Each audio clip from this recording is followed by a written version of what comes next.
Kaki King is currently on tour in support of her latest album, Junior, which was released April 13th. King is regarded as one of the most innovative guitarists for her slap technique, but she's gotten away from that with a more indie rock feel to this record. She said that with Junior, she wanted to get away from pain she was experiencing from a breakup and from a sinus infection while getting into more of a band and live show headspace. I'm always trying to do something different. I'm always trying to take risks, challenge myself.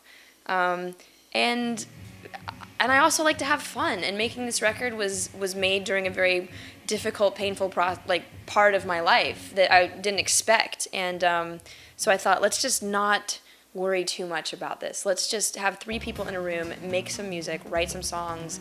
And but this is also a different day and age. And not that you need to be too conscious of it, but when you make an album now, you are kind of half making an album and half making something to promote a tour that you're going to go on. So the songs on the record are very, very fun to play live. Kaki said that there's a theme of a double life on Junior, starting with her song, The Betrayer.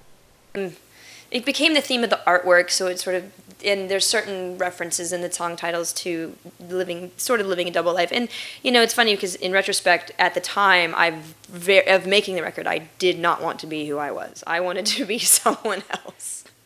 I wanted to, not have a headache all the time. I wanted not to, be emotional about the person I just broken up with. I wanted to, there's definitely that idea of, wow, maybe I could just take all the remaining pennies in my bank account and go to Mexico and just start over.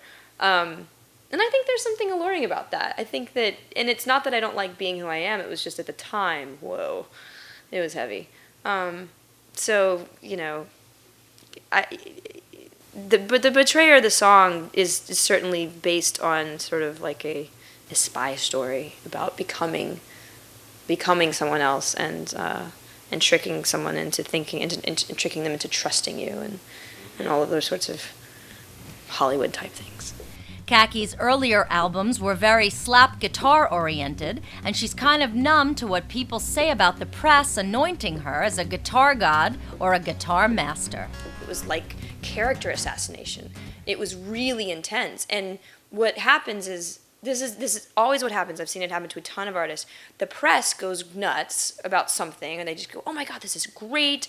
And then you get to be on TV, and then everyone's like, well, she doesn't deserve that. And then it's my fault. I was the one that said, I'm this great guitar player. I being a guitar player, let me go on the record by saying this. Being a guitar player is one of the most humbling experiences in the world, because the guitar is always going to beat you. You are always a student. You're always learning something different. Anyone who says they've mastered it or transcended the guitar is a total fool, and they are kidding themselves. It is, it's always breaking your back. Always, you're always struggling with something, new to do. And yeah, so I see people say things in press, and I see people say things and they comment on it, and it's like, I have nothing to do with that commentary. I'm a lifelong student of guitar, and I will never lay claim to the fact that I'm any kind of great guitar player. I'm still learning. It's really true. It's really, really true. I'm just learning how to play a guitar solo. King does add that those who want to hear new songs off Junior and her guitar playing will both be happy, as she's made room for them in her set. Kaki is in Chicago tonight, and her tour is currently scheduled through May 25th in Pomona, California. Check back to Artisan News to hear about her Foo Fighters surreal experience working with Into the Wild and her work for the new Miley Cyrus album.